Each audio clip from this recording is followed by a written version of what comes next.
Casual noises. Have you ever stayed up too late trying to get to sleep, tossing and turning to find a comfortable position to rest in, but you can't, whatever reason it may be? Legs are getting too warm, pillow is getting too warm, not enough blanket on one part, etc. Alone in the darkness of your own room at night. Now, here, this is your own little sanctuary. In the day, you know where everything is, everything from your collection of video games and movies to your laptop riddled with more videos and images of the latest Girls Gone Wild parties. It's an entirely different room when no light can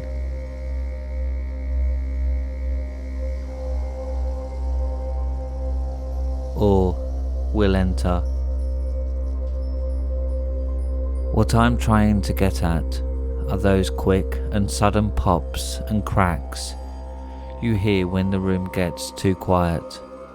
Ever hear those? Of course you have. They could be frequent pop, pop, snap, pop, or they could be dormant for most of the night, maybe a single snap. Most of us would simply brush it off because it's such a frequent phenomenon. It happens so often, so why should you care? Most of us probably find some way to explain it, to comfort ourselves. Well, the heater is on, and it flows through the vents, and metal expands when it is heated. So that's what those pops are. It's such a small, casual thing. A casual noise no one thinks of it all that much. No one bothers to pursue it all that much. Such a little noise with such little value. Let's face it though, regardless of how you think of it, you follow them. Every little pop seems to be coming from another spot in your room. Your room. You follow not with your eyes, but with your head. Pop, turn left. Pop, slightly right. Pop, straight up. You can follow with your head, but can you follow the noise to find out where its source is? Wouldn't it be the strangest thing if these pops weren't coming from the vent? If they had another source? But what could they be? Here's an odd question. What kind of flooring do you have? Hardwood? Carpet? Walk on the flooring and you get a noise. Hardwood will creak loudly, while carpet will creak a bit fainter. Take this into consideration when you hear those noises while you sleep. It may not be a heater like you think it is. There is little to no distinction between making the floor react to footsteps and the pops and snaps you hear at night in your room.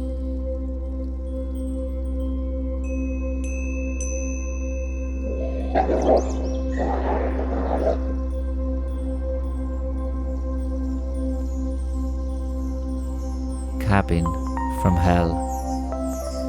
Let me tell you a story. There is a small town on the outskirts of a slightly larger town.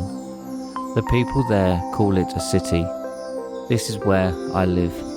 I live in a big house with a lot of land, though my favourite place to go has always been the forest. I love the big trees and the dense bushes and the howl of the animals at night.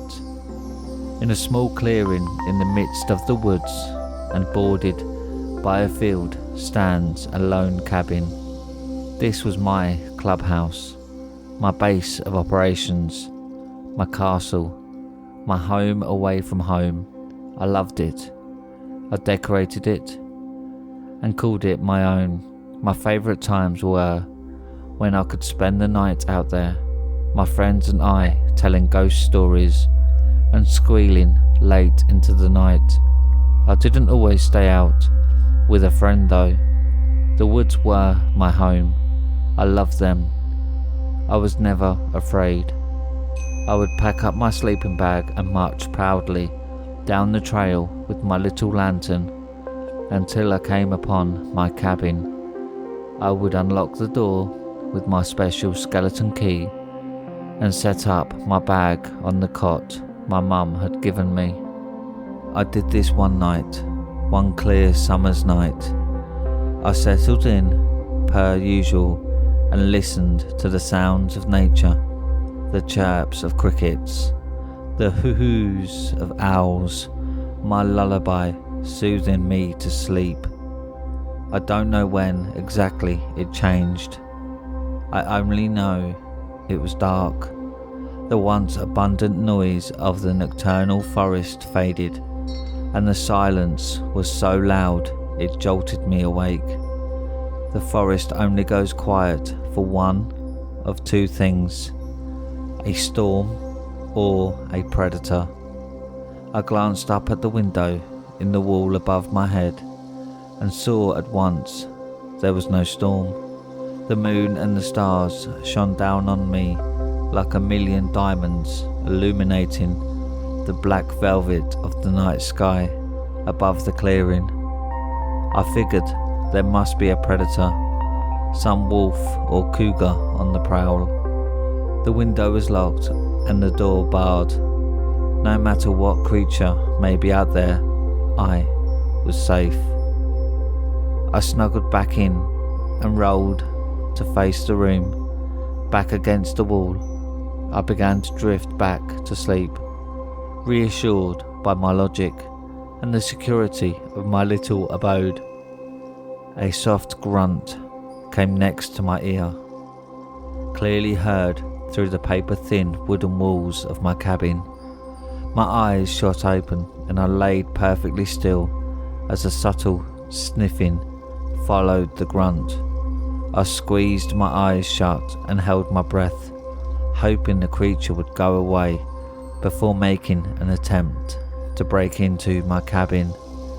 I smelled like prey and was on ground level. Of course it would attempt to pursue me. I only hoped it wouldn't hurt itself trying to break through the walls. My hope was misplaced though. The sniffing stopped. I waited a few moments and sighed. It had left, but something else was wrong. The light. The moon had cast a light through the small window above me, but that light was gone. Not completely though. There was enough left to show the silhouette of a head and shoulders blocking the window.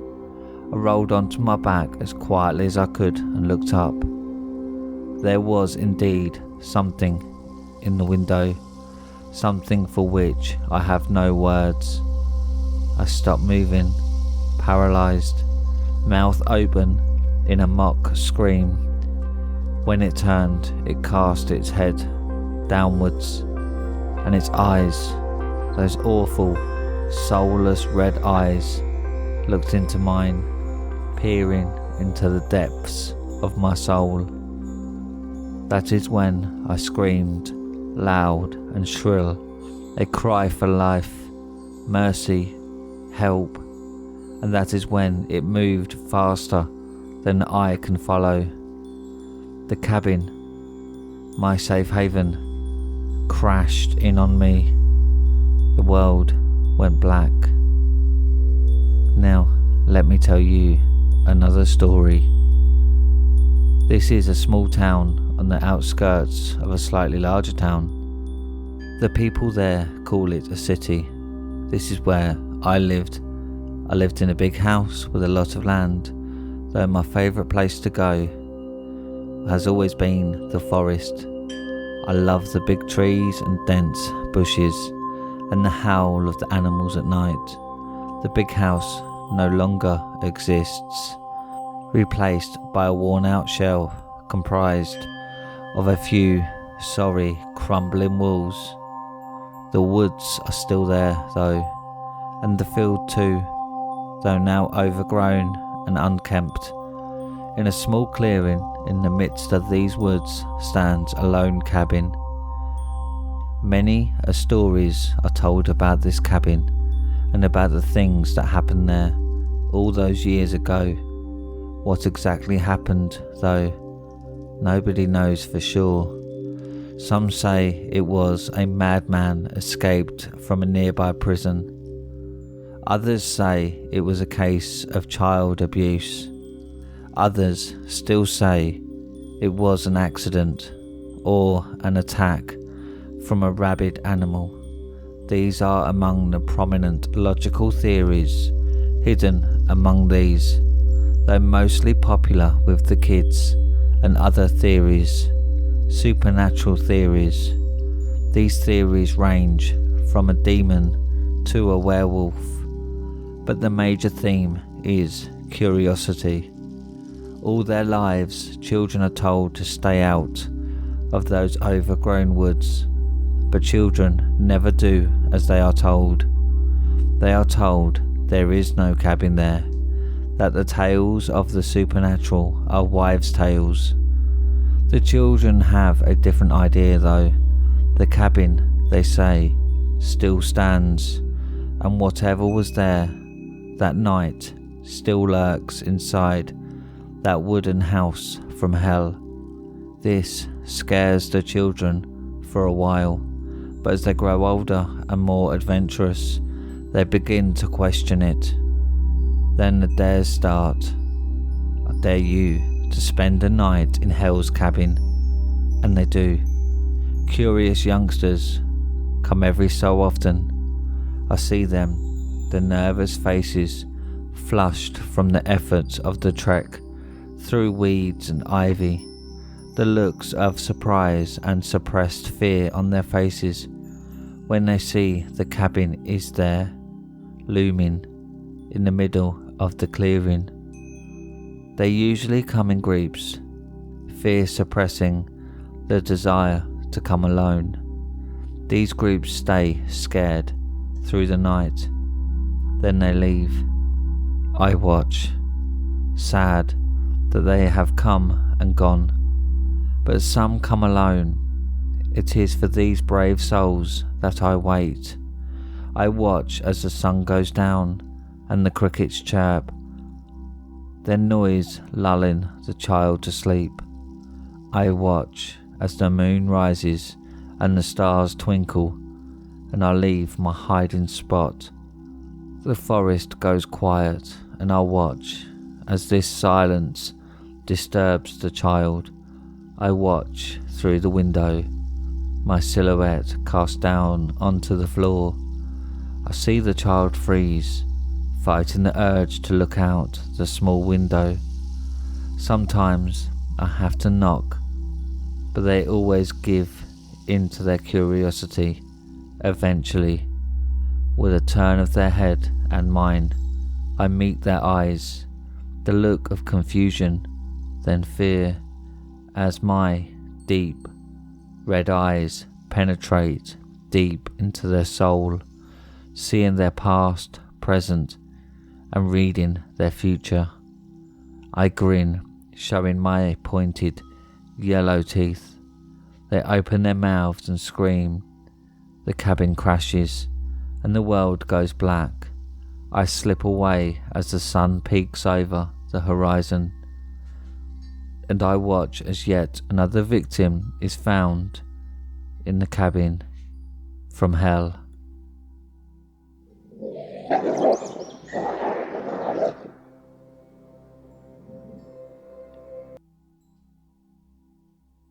And that's it for tonight, my little hellhounds.